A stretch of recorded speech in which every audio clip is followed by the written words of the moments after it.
All right, and we are live and folks are coming in. Thanks for joining us tonight. We're really excited about this event, Spring Back to Life, virtual support group.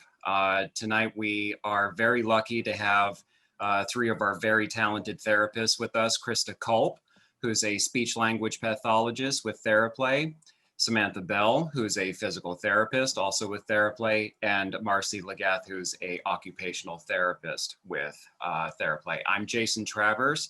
I'm on the marketing team at TheraPlay, and I'm just helping get things going here tonight. And tonight we really just, I was actually really excited about this event in particular because as an adult, as a young adult, I don't really think I've had to spend much time thinking about, just how am I doing up until all of the craziness of the past year.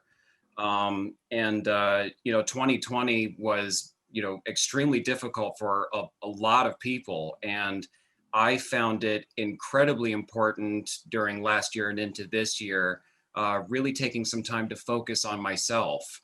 And I found that to be really incredibly important. So I'm really interested to hear some more tonight. So I'm going to turn things over to our therapists and let them fill us in. So guys, take it away. And also for the folks in the audience, please feel free to type in any questions that you might have, and I will ask them. So guys, please take it away. I'll introduce myself first. My name is Krista Culp. I'm a speech and language pathologist with TheraPlay. I've been working with TheraPlay for a little under 10 years. So I've been with the TheraPlay family of companies for a little while, and I love my job. I love making a difference in children's lives. So please, any questions that you do have, please ask us. I'll go next, I guess. I'm Sam, I'm a physical therapist in the Bensalem office. I've been working here for almost 4 years now. I do some time in preschools, mostly outpatient. I'm also a yoga instructor, so that's a nice little add-on to this as well. But yeah, any questions, please let me know. And I'm Marcella Legath, Marcy for short. I'm the center manager at the Middletown TheraPlay location. I'm also an occupational therapist. I am probably the baby of the two of them as far as being with the company as long. So I just started with TheraPlay not last summer, but the previous summer. So we are a newer office with a small little closure for COVID, but Middletown is going to celebrate almost a year and a half being located in Delaware, our second Delaware location. And I'm originally from northeastern Pennsylvania, near both of you guys. I don't know if you knew that, but I've been in Delaware for about the past 12 years. So we're kind of making our way down here as far as pediatric outpatient services. So I am the opposite of a yoga instructor, as Sam is. So but I will be going through a couple of things as far as some breathing exercises that we tend to do with some of our kiddos in OT. Great. So I guess we can, if anyone had any questions to start, if not, we can kind of go into our, I guess, clinical perspective of what we're seeing right now. I think with, this reality has been a reality for quite some time. And, not only has just in general, we've been stressed, it's been added to our normal daily stressors, but just this entire year, we've seen increased higher stress. We've seen, differences in healthcare and the economy and those things, and all those things pile up into some shape or form, right? So, this purpose of this webinar is really to kind of see, what maybe we're seeing in the clinic, what we can do to help the kiddos out, what we can do to help the parents and the providers, and just gain some perspective from, what we can do from our clinical backgrounds, to provide support. I think right now, overall, like we said, there's obviously higher stress. I think even more so as things begin to change, we're going to see a different type of stress. I think we're going to see more stress related to that just ongoing change, right? We don't like things that are novel, and we're getting all of the novel moved in right away with, just changes to policies and programming. So, just something to really just focus on. And like Jason said, just making sure that, how do we take time for ourselves, and what are things that we could be doing, I think, more efficiently to kind of add throughout the day. So something I just wanted to share, I had an amazing group of OT students that I was able to work with this past semester that did their thesis project on exactly this topic. So it was it was great for me when I was able to be part of this webinar because it was something they put a lot of effort in. So they really looked at grit and resilience and mindfulness and how it really impacts. They actually did this through a podcast. So they had to, learn how to use all the technology. I was super proud of them. But they really did find that grit and resilience, they're protective factors for stress. And when we see adversity, such as this entire year, we see those qualities increase. So I think as healthcare providers, that's something that we would have all seen in ourselves probably right in the beginning, and even as we went along. And now that's going to change, I think, a bit. So something to just be mindful of as well. And then again, looking at what we're seeing in the clinic, what are some of the cases. And I'll kind of let Krista talk about from a speech therapy perspective, what are some things, even as a parent, that we might be seeing as far as cases, or not necessarily diagnosis, but just things that we have, I guess, seen more as we transition through this time. Absolutely.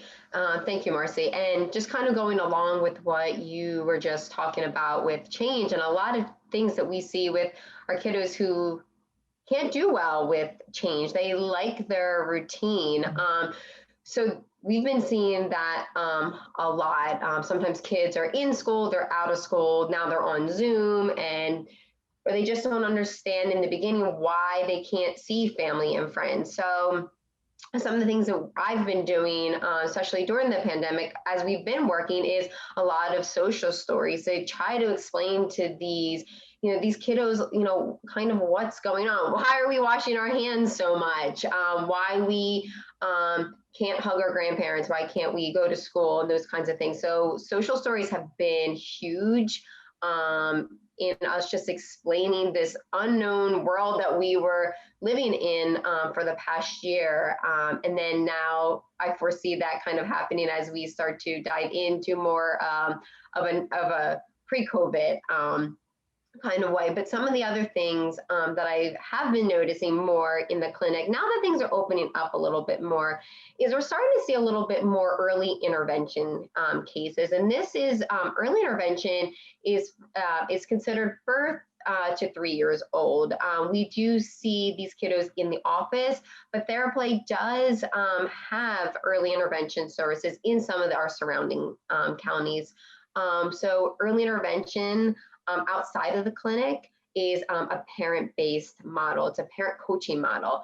But we're in the clinic, it's a more of an medical model. We still teach the parents, but we're really hands-on with the child. With these kinds of kiddos, we're seeing some decrease in play skills, decrease in sharing. We all, I think, try to survive over this past year. So some of us have been working and we didn't have a lot of time to sit and play during the day. So a lot of these kiddos and patients that we're seeing, they just need a little bit of support with sharing and playing and those play skills and those interaction skills. Maybe they only had mom and dad, or maybe they only had their sibling, but that, because they missed that time maybe being in school or in daycare. So they didn't get that give and take interaction that they may have over the past year. I'm also seeing difficulties with attention and executive functioning disorders. So executive disorders are more organizational skills. How do I organize myself and prioritize now that, Zoom, now school's on Zoom, what time does school start? Because usually I got the bus and then I went to homeroom and then I went to math class. Well, now I'm going to breakfast and then sitting down. So these organizational skills are really tough for some of these older kiddos, upper elementary school, middle school, high school. how do I take notes? How do I, I'm distracted because I see my sibling next to me doing school, and how do I concentrate and stay focused on the computer? So there's a lot of those kinds of things that we're starting to see pre-COVID, and even currently, even more so now, because we're doing that back and forth. We're trying to learn on the computer, and now we're in person. So how do we juggle that a little bit more, and kind of, bleeding into OT a little bit, in regards to the decrease in attention. I'm seeing difficulties regulating themselves to sit and kind of attend. Marcy, I don't know, I know obviously you see that a lot, but are you seeing some of that executive functioning concerns as well? Yeah, and I think a lot of it is that emotional flexibility, whether the kids are younger and older, being able to change and have the impulse control, and those things that, again, weren't presented at school. There wasn't the same control needed, or, regulation needed for some of those things when we, had our teacher in front of us and someone was sitting next to us and we were able to stay on task, and then we moved around, Right. So those things I think families have been identifying, seeing, maybe spending more time with their children at home, seeing how the academic structure is. And then also, having, like you mentioned, juggling. And I think Sam could talk probably about that from just a physical aspect of, what she might be seeing in the clinic as well. It's so many components to what, not that kids just necessarily aren't getting school, but those play skills and those social skills as well. I think from a sensory component, that's been something that we've definitely been seeing more of. I know that my OTs at our clinic, we've really had a focus on a trauma-based approach with some of our patients. So looking more at the social emotional delays, is it anxiety? Is there something else underlying? And then kind of taking, again, more of that trauma-based approach of, did we never attend school? And now, like you mentioned, Krista, we can't share, we don't have the play skills, or, they just weren't foundational skills to start with, right? So, and I guess, Sam, you could probably talk about maybe what you're seeing more physically with some of, some concerns that you're seeing in clinic. Yeah, definitely. I feel like a lot of kids, just in terms of access to extracurriculars, for example. So, it's not, we're going to go to school and then we're going to go to karate or soccer. It's because those were shut down for so long that or playgrounds or whatnot. So it's been a lot of just figuring out how to do it at home. And I feel like it's hard sometimes to do that, which is, I think, actually been one of the positives to everything, is that there is so much online that we've all discovered, to then be able to incorporate a lot of that physical stuff at home and do it as a family and kind of do that together, which has been really neat to see. And I think is helpful for us to be able to then give home programs to kids who just are having a little bit of trouble with gross motor skills, just giving them some like true resources and fun resources to do at home, instead of being able to, where it's been hard, because usually we would say, oh, why don't you go try going to this place or that place? It'll really help like supplement skills. That's not available. So we kind of had to figure out what we want to do. And I found that to be really helpful. But kind of as you guys were saying, with being able to kind of like regulate themselves and have kids just try to figure out how to do that. I think a lot of people are more in tune now to that, which then often carries over to balance issues, gross motor issues, because kids are just going really, really fast, or can't sit still or things like that. So we're getting a lot of just like general, a little bit of delay just from not doing sports and activities, but also just kind of hanging around home a little bit, just general delays there. And then now that we're kind of heading towards the other side, we're getting older kids that are returning to their sports too quickly. Haven't been doing it as much prior. So it's been a little tricky trying to figure out, like, this is the plan from inactivity and essentially, doing a lot of sedentary stuff. At least at school, you're getting up, you're moving around, you're changing classrooms, you're going to recess. You can try to do that virtually for sure, but it's a little bit trickier. So just getting that movement and learning movement breaks and how important that is for everything. I think those movement breaks are really great. I mean, from an OT perspective and like a speech perspective too, because it helps with the attention. And I think, doing things as like a family, whether it's going out for a walk, is really getting them out and moving, but also it's great family time and togetherness time. And from, you know, a speech and language standpoint, that's really great because you can start to build conversations and build those conversational skills and just get out and, you know, instead of just saying like, you know, what did you do at school today? Or just, you know, like, what do you see? What do you like to do? And just get that family communication, which is really nice. Sometimes that's what we need, kind of get us away from school, away from work, and focus on our family, and just have, you know, fun with your children. Even, you know, bust out the chalk and like, you know, do like chalk murals and stuff like that. I know we did a lot of that during, you know, during the pandemic. We even made, and I'm sure Samuel like this, we even made a little like maze where we like did like zigzag lines, and like the kids in the neighborhood would like walk the lines, and then we would do, you know, they'd have to jump 5 times in a circle. So that was always just like really fun, even though, you know, the kids couldn't be together. And, you know, depending on your comfortability, you know, kids can take turns, even though they can still be more than 6 feet apart, and we're outside, and you could still get that social interaction, but still be as, you know, safe and comfortable as you want to be. So those are just some like ideas that you could do just within your community and your neighborhood, just to get the kids out and moving and, you know, conversating and engaging all those different kinds of way while still being safe and respectful of everybody. And that's definitely where I've seen a lot of those like YouTube workout videos have been super helpful, is that kids are repeating them all the time. So, you know, it's like I had a parent say to me one time, like, oh, they're just like randomly doing tree pose out of nowhere, but they've been watching Cosmic Kids. So that's a fantastic one. My kids did that too, and they absolutely love that. Yeah. So it's great because now it's kind of more incorporated into daily life versus, all right, let's sit down and do your exercises and whatnot. It's kind of just becoming a part of that, which as a PT, I love to see that as well. Mm-hmm. And there is a question. I know from OT. Oh, sorry, Marcy, I did see a question. I see a question. The question is, how do we talk to our kids about why some people wear a mask, but others don't? As a parent, like you said, but I was going to talk a little bit about some of the other sensory things. What was the question first? Sure, go ahead. Oh, is she? Are we? I wonder if, I don't know if they can. I don't think they have. Maybe Jason can read it. Oh, was that up on the screen? I'm sorry. Hang on. Are you asking about the question? But I don't. Yeah, the audience question. The question from the audience was, how do we talk to our kids about why some people wear masks, but others don't? As a parent, what's right? I want to be a good example for my children.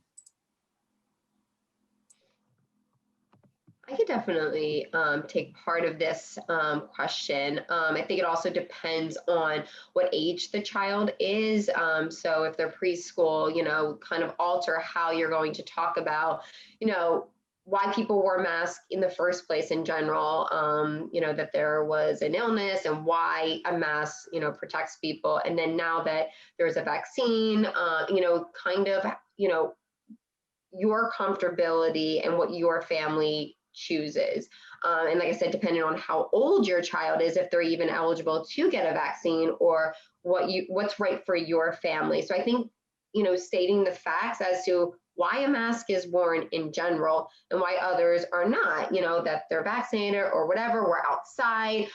So I think that really stems from, you know, what is right for your family. It may not be right for somebody else's family, but what's right for like your family and your beliefs and what you guys kind of want. And you can talk about, you know, why other people do or don't wear a mask. I think there's no right or wrong answer to that. I think it's, you know, more about consistency and how you're going to talk to your child about whether you wear the masks or not, and why some and some others don't.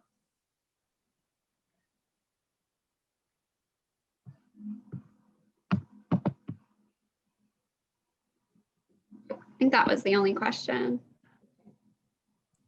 Yeah, I think what you said was great, Krista. I don't know if there's anything different to add to that, but I do think it's, again, really dependent on the age and having the child understand, well, why are there people that aren't wearing masks right now? And determining that for your family. I think you're the role model parent, mom, dad, caregiver, whoever. So they're going to model you and your behaviors. So it's really going to be up to what those values are as far as what you feel comfortable with.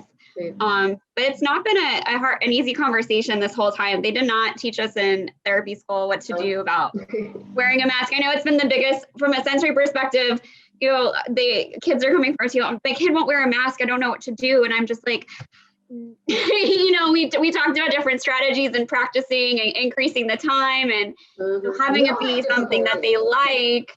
Because it's not going to be something they like. It's not a choice. It's something that was very, pushed on them, right? So, that was very interesting. Not even in the beginning, but still now. Yeah. As an adult, I had to work my way up to getting to work for a full day. So it's hard for these children. Yeah.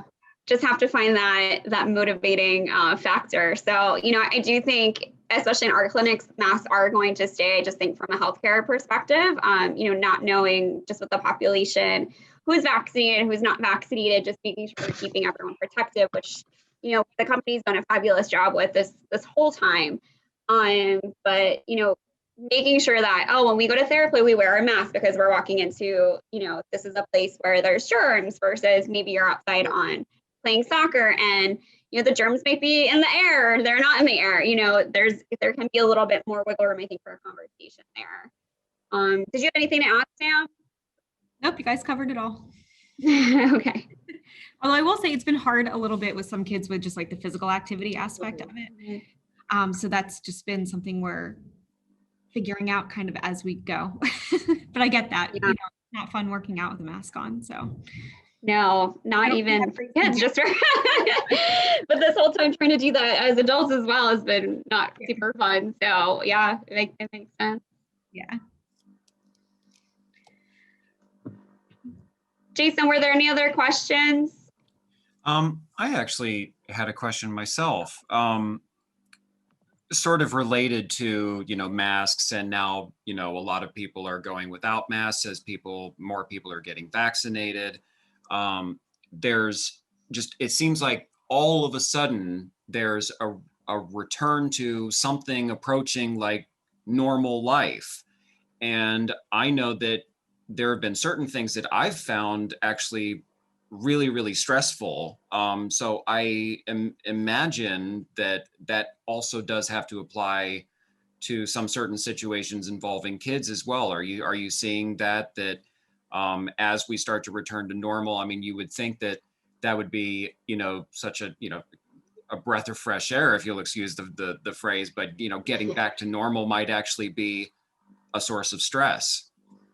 And if you could share any thoughts about that. I mean, I guess it goes to show you that it's yet another change. Because they worked so hard to get that mask on, and now guess what? Now there might be yet another change. And you never know, what the future kind of holds, whether it's, keep wearing mask in the fall, but then you don't have to wear your mask at karate or something like that. So I think it's that evolving that's, it's never, it's always changing right now. And I think accepting the change, and you don't have to wear it at grandma's house, but now you have to wear it when you come to therapy. In that why, again, I think that always comes down to it. But I personally have not seen any stress related to that, more of they built their tolerance up to it and now they're doing it. Right. I don't know if anyone else has seen. I haven't seen any kids stressed over. Now they don't have to. No. I've seen, just like I said, I definitely saw more cases in the past couple of months just with like social emotional regulation issues, whether it was related to anxiety or something else that was more of a comorbidity to, what we were seeing as far as behavior and coping skills and that nature. But, I do think moving into this, we might, as that transition goes back to school, we might start seeing some more of those concerns, I think, moving into that. Again, as we keep mentioning it's change, but what do we do about change? We are the models. We have to help prepare. Can we do some social stories? Is that something that families would benefit for, not just therapy families? Having those tougher conversations with your kids, making sure that they know the expectations. And I think taking care of ourselves too, because I know like I've been in the grocery store and I'm like, someone's really close to me right now. Right. You know, we model those behaviors, and our children feed off of our attitudes and our behaviors. So I think that's really important too. And I think this whole process has taught us that, you know, there's definitely going to be literature and research, I think, coming out about mental health within this time frame, not only from a pediatric perspective, but just from a global perspective. And I think, as Jason mentioned in the beginning of the webinar, you know, what do we do to take care of ourselves? Mindfulness has been a huge thing that we've been trying to do in the clinic. There's more coming out. You know, obviously you guys have some videos that you were sharing about things that you were doing for your kiddos, but, you know, there is treatment for stress. It doesn't have to be, you know, going, you know, and if it gets out of control, what do you do, right? Being able to see those signs, because again, your attitudes and the way that you are interpreting things, that's what's really your children are going to pick up on. Right. So I think that's important. Yeah. I mean, kids learn from what we do, not necessarily what we say sometimes. And I feel like labeling like our emotions, like, you know, giving our emotions names and saying like, I'm feeling, you know, really nervous about X, Y, and Z, or I'm happy right now because of this. Kind of getting creative, you know, find creative ways to keep them busy, but also, you know, in terms of that, you know, emotional kind of shift. You could, you know, let them know that, you know, I was mad at this, but now I'm happy, and give them, you know, start to help them identify these different emotions that they may or may not be feeling, and also on yourself too. Like, I'm feeling this, I'm very busy at work, or I've had such a busy day, now I'm really tired, so I want to sit for 5 minutes and then we'll play, you know, and that's okay. I mean, we're sure we all felt that way in the past year. I know I worked during, you know, the pandemic, and my kids would sometimes sit underneath my desk while I was working. And it was really helpful for me to be like, I'm busy right now, I'm working, give me 5 minutes and then we can talk or do whatever. So I think identifying those emotions kinds of helps them develop and process, okay, when mom says 1 minute, that means she may be busy. So I can't keep saying mom, mom, mom, mom, mom. So I think talking about those emotions and how you personally may feel might help them in return. And then you might hear them say, okay, well, give me 1 minute, I'm busy right now, you know. So it could, I mean, they really do listen and they learn from what we do and our actions. I think that's really important to know. I think there's a question in the chat. It says, is there any talk of starting up groups again in the centers? I'm gonna let you guys handle this because unfortunately, Delaware, we don't do groups yet. So. Although, Sorry, go ahead, Sam. No, I was just going to say we haven't done any here yet, but I know there was talk of virtual groups, but I'm not sure where we are on that.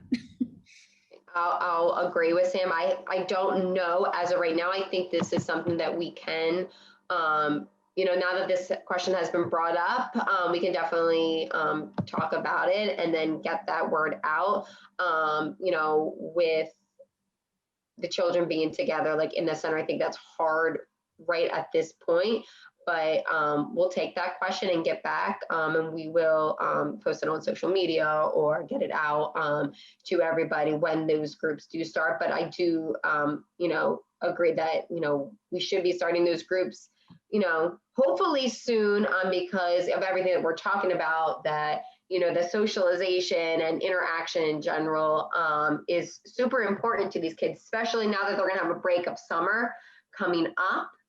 That's yet another break, whether or not they're in. But I definitely like the idea of at least a virtual group to start at least the beginning of the summer.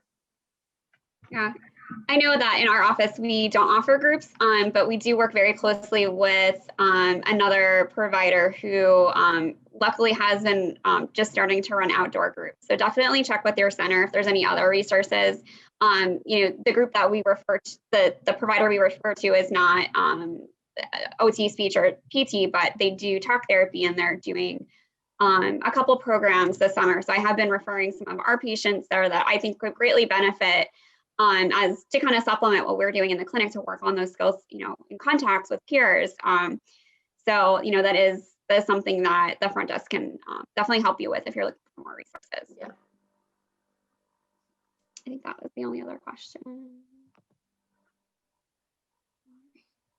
I guess you guys, we can talk about, I wanted to talk a little bit about we talked about sensory, we talked about some of the impacts that OT has been seeing, but I think, again, coming from just a wellness perspective, what are things that we can do moving into this new change that maybe we've thought of, we haven't tried, or maybe we just haven't thought of, especially now with summer being a new break, what can we do that maybe we have some more time so we don't become sedentary, or maybe there is something new that we can try that we feel safe and comfortable doing. And then I know Sam has a yoga session for us to go through, which I'm pretty excited about. I didn't realize you were a yoga instructor, Sam.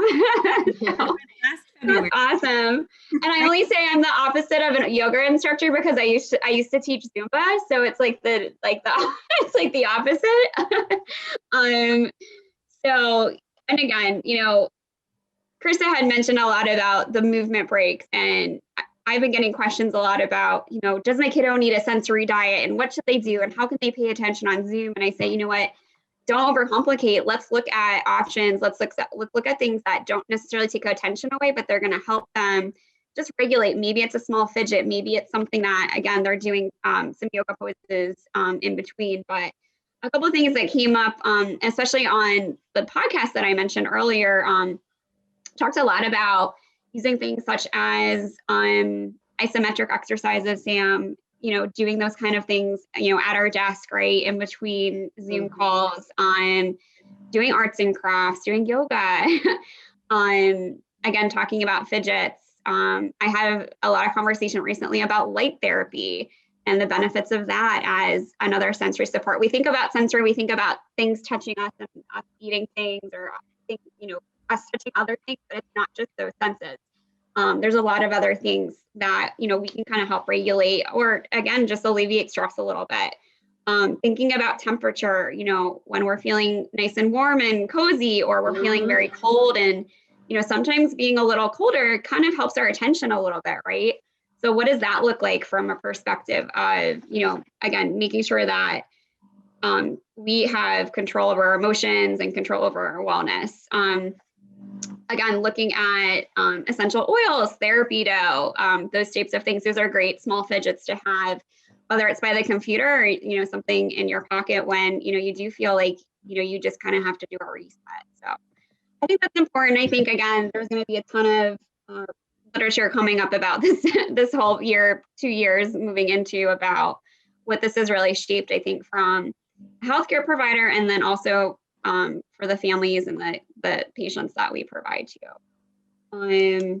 So yeah, something, and I could go, we can talk about the breathing now. So I don't know if there's any more questions. You guys see any more questions? No, not at the moment. Okay. So something that I like to do in clinic is talk about breathing, and we don't think a lot about our breathing. It's just something we do, right? We don't think about it. It's a process. It's kind of like, in and out. We do it all day, not something that we really have our mind set on and really in tune with, but, just because it's an automatic process, it doesn't mean we do it well. And one of the things I like to talk about, not only with my older kiddos, but with my younger kiddos as well, and then, even as providers, it's something that could be so beneficial is, just reflecting on the fact that, yes, we all know how to breathe, but do we do it efficiently? So something that I like to kind of go through is talking about 3 different breaths. So what we really want to achieve is a calm breath. And that needs to be kind of our go-to, which a lot of times we never get to, right? So we have this first breath, I call it our anxious breath. So it starts in our throat. So this usually happens when we might have more of a reaction to something, or we might be hyperventilating, or we have that initial kind of fight or flight response where we're just like I don't know what to do. And that really starts in our throat, and that is not an efficient breath. We might find ourselves doing that when the moment is right. Sometimes it happens, but how can we control that, right? How do we bring our heart rate down? Because ultimately it's going to get our heart rate up, and it's going to make our stress go up. The second breath that we can identify, it's more coming from our shoulders and our sternum. So we think this is an efficient breath, but it's really not. And it's always that cue when you're at the doctor and they tell you to take a deep breath and you go, but it doesn't really do much for you, right? It doesn't slow your heart rate down. It just means you move a lot, a lot of excess moving. So that's really that like chest thoracic breath. So when we take a deep breath, we feel like it's coming from down below, but it's really coming from the movement that we're doing. Again, not super efficient. So when we're looking at using breathing as a strategy to help with heart rate control, mindfulness, just overall wellness, being able to identify what a belly breath is. So that belly breath is also called our calm breath. So I'm just gonna put my computer back a little bit. So to do our calm breath, we really want to be able to put our hands over our belly button. This is also called diaphragmatic breathing. Our diaphragm does many things for us, including helping us actually generate a calm breath. So you want to be able to breathe in. So you're going to breathe in for your nose. You're going to feel your belly rise. You're going to breathe. You're going to make your belly nice and full. And as you breathe out, your belly is going to come back in. So you want your belly to flatten. So kind of the opposite of what you think. So to do this, I like to, again, have hands on belly, or even if you're laying down, have, if I'm working with a kiddo, have them have like a toy on their belly and be able to kind of, when they breathe in, push against those hands, kind of feel some pressure there, and then breathe out, kind of feel the belly flatten. So not only did I help fill my lungs fully, but it actually helped probably take my heart rate down a little bit. So the more we practice that, that's going to be our go-to breath, because again, breathing is an automatic process. But when we are so focused here and our shoulders are here, you know, we don't think of that, and it's not efficient. So something that I like to talk about, I know, Sam, you probably use diaphragmatic breathing so much in your practice, but it is something I think from when we talk about teaching kids coping strategies, you know, what is breathing? We do breathing every day, but how can we make it, you know, more efficient? So if anyone has any questions on that, let us know. But I did want to share that because it is something that I do like to have my kiddos either understand or even have the parents understand as well. And I just think from, you know, as adults and just the reality of everything, we could probably benefit from it too. Absolutely. How many breaths do you feel like a child should take if they're in that fight or flight? You know, like, should they take like 3 breaths? Like, how many breaths would you say could calm somebody? Could it take up 10? Could it take? I think it's tough, especially when they're in like that fight. What were you going to say, Sam? Sorry. Usually about 8 is the goal. 8. Okay. Yeah. Per minute. She had the magic number. I didn't. So I usually say between 5 and 10 if you can get them to do it efficiently, but that's also if they're able to, you know, follow that direction. Or as long as you're seeing them calm. Right. Right. Meditative breath is 3 inhales a minute.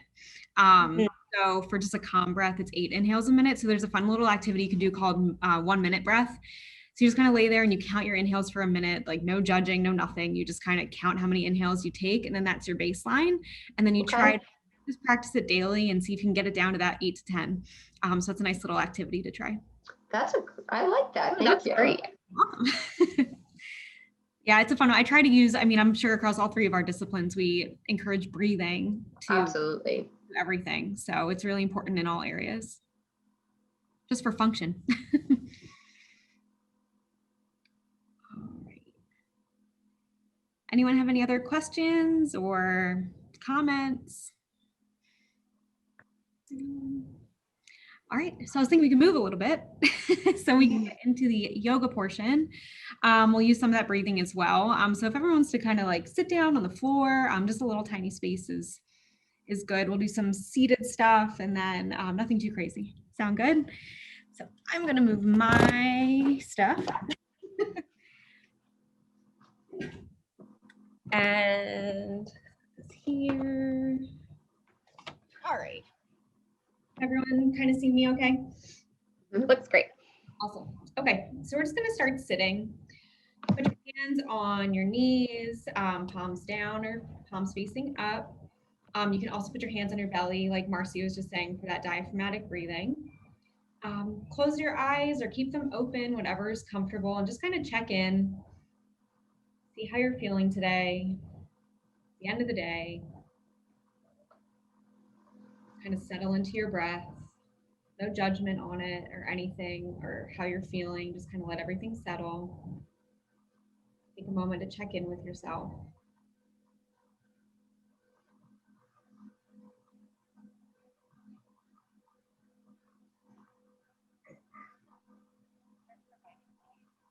Feel how the weight of your body on the floor or wherever you're sitting.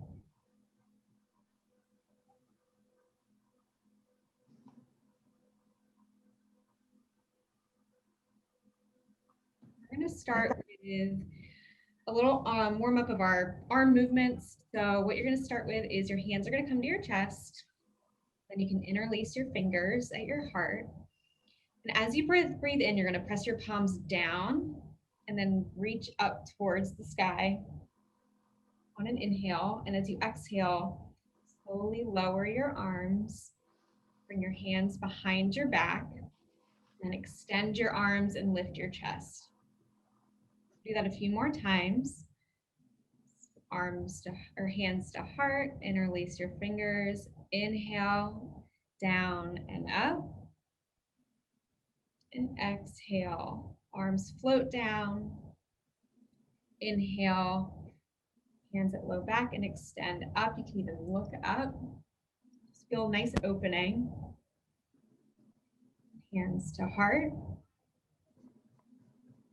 3 more, so inhale, down and up. Exhale, float your arms down. Inhale, lift. And exhale, hands to heart. 2 more times. Inhale, down and up. Feeling that nice mobility. You can look up to the sky. Float your arms down. And then inhale, extend. Last time. Hands to heart. Interlace fingers, press down, up, float your arms down, extend 1 more time, and back to center. Just notice how your body feels. This is part of that mindfulness of just seeing if there's a change between what we did before or how you felt before and how you feel now. And as you're ready, place your right hand on the ground right next to your hip, and you're going to lift your other arm up, reach up overhead, and then circle in front of your face.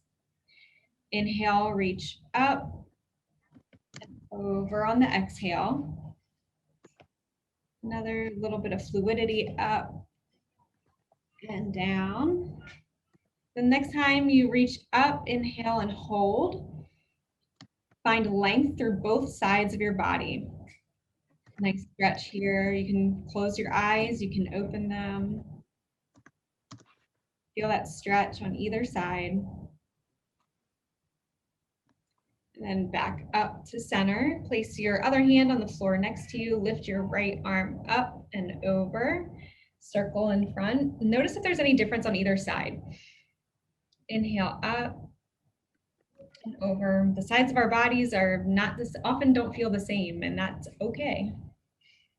And exhale around.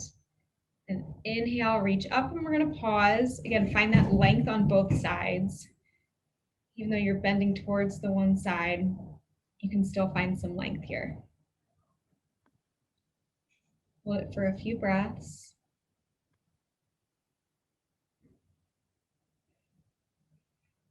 And back to center.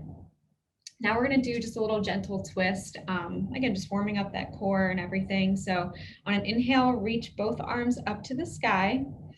On an exhale, place your left hand on your right knee, and right arm is going to come behind right near your back. You're going to inhale and lengthen up, sit up nice and tall, and then slowly twist to the right side. And as you inhale, try to get longer. And as you exhale, just twist a little bit more. Just settle in here for a few breaths.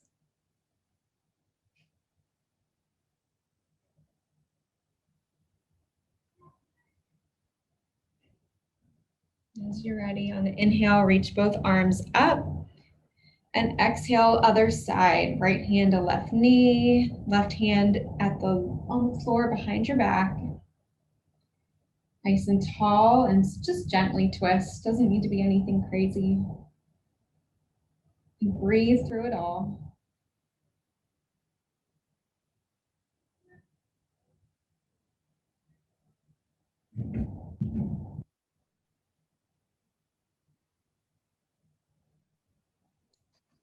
As you're ready, back up, lift arms up and back to center. So now we're going to get on hands and knees and do some cat cows, which is a nice, again, mobility, especially if you're sitting all day long working or whatnot. These are easy poses to do. So this one, you're going to be on your hands and knees. Your shoulders are going to be stacked over your wrists. Your hips are going to be stacked over your knees. And on an inhale, you're going to drop your belly, tilt your hips, look up to the sky. And on an exhale, tilt your hips down, round your spine, look between your legs. And this is a nice one to really get in tune with your breath as you keep going. On an inhale, finding cow pose.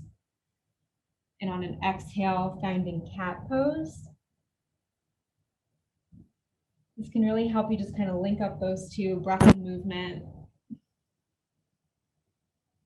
which helps with mindful movement. And then one more round. So inhale to cow, look up, and exhale to cat pose, and back to hands and knees.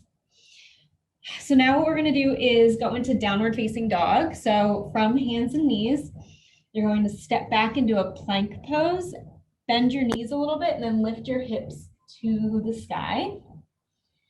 So finding a nice little, almost like a V shape here. Just settle in. You can bring your shoulders down and back, shake your head, make everything nice and loose. Feel a stretch through your entire back body, which is, again, great for if you've been sitting a lot. Having your head down like this also helps with some anxiety relief as well, just a little bit of inversion. Once you settle in here, you're going to bend your knees, look forward towards your hands, step your feet to your hands, however many steps it takes, and just hang in a forward fold. You can keep your hands on the floor if they reach. You can hug your elbows and just kind of sway back and forth. Any trunk movement you'd like to have. Nice and fluid. Relax into it. As you're ready, slowly rise all the way up by pushing through your legs. Reach all the way up, get super tall, reach up overhead, and then swan dive all the way back down into that fold. Again, find that forward fold. Feel the length in the back of your body. Shake your head, yes, no, sway a little bit, whatever feels good. Then we're going to step back into downward facing dog. Hold here, and then you're going to lift your right leg to the sky and then bring it through to your right thumb. So you're in a low lunge position. Again, it can take multiple steps, one step, doesn't really matter, as long as your right foot's in front. You can hold this high lunge position with your knee up or drop your knee to the ground, whatever feels good. Look towards the ground. You can look up in front of you. Hold here. And as you're ready, place your left hand on the floor as you lift the back knee if it was down. And then slowly, kind of like if you're lifting a bow and arrow, twist open towards the bent knee in front. Hold this.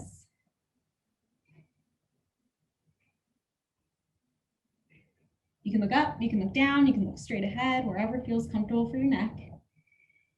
Bring your hand back to the floor.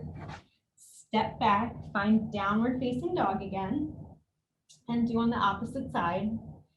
So lift your left leg up to the sky, step it forward to left towards left thumb, and hold this lunge position. You can move around in it as well. So if you bring your knee down, you're lifting your knee up, you can rock forward and backwards, whatever feels good.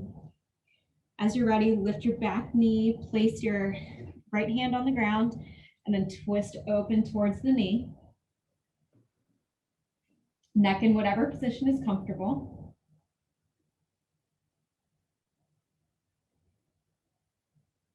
And hand back to the ground. Find downward facing dog for one big inhale and one big exhale. Slowly lower your knees to the ground, and we're going to find child's pose just to reset and see how everything felt. So bring your knees to touch, or your toes to touch in the back, knees wide. Your arms can reach out in front of you or by your side, and just rest your head on the floor or near the floor. See how the breathing is on your belly. Just check in to see how you feel for 2 more breaths.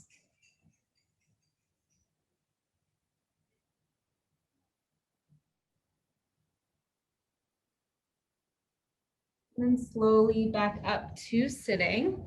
We're going to do a quick meditation as we're closing the practice here.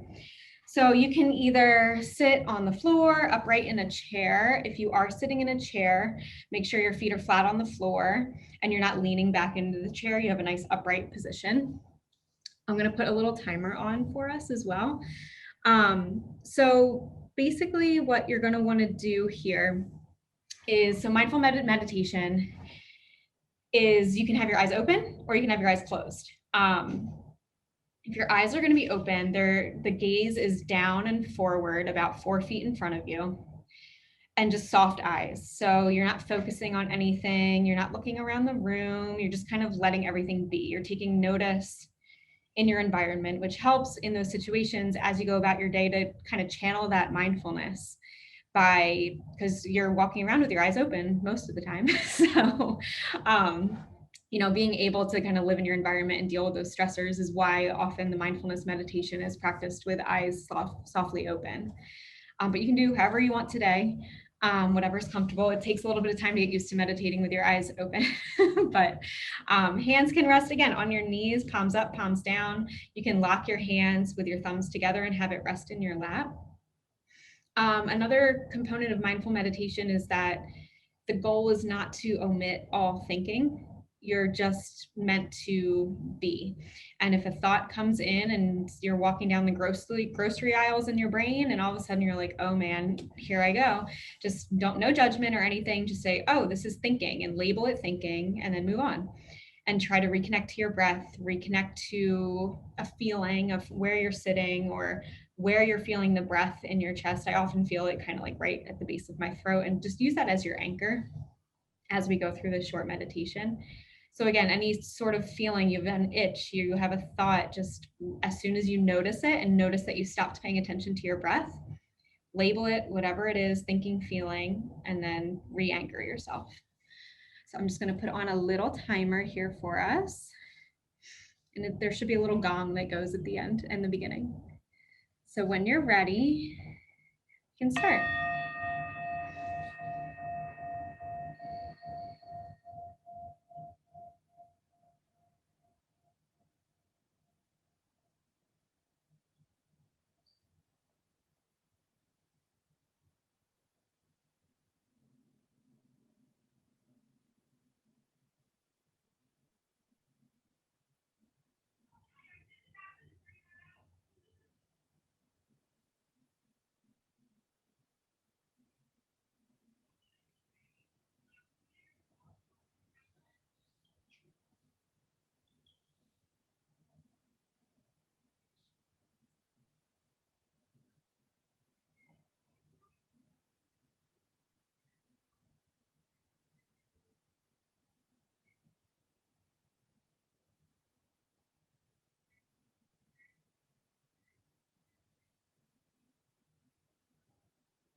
can slowly open your eyes, or if they were already open.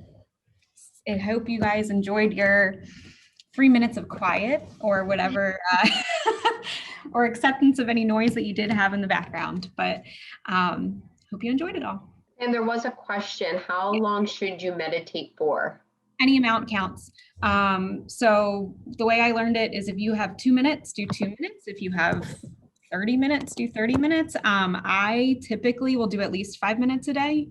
And I usually do it in the morning, although you don't have to.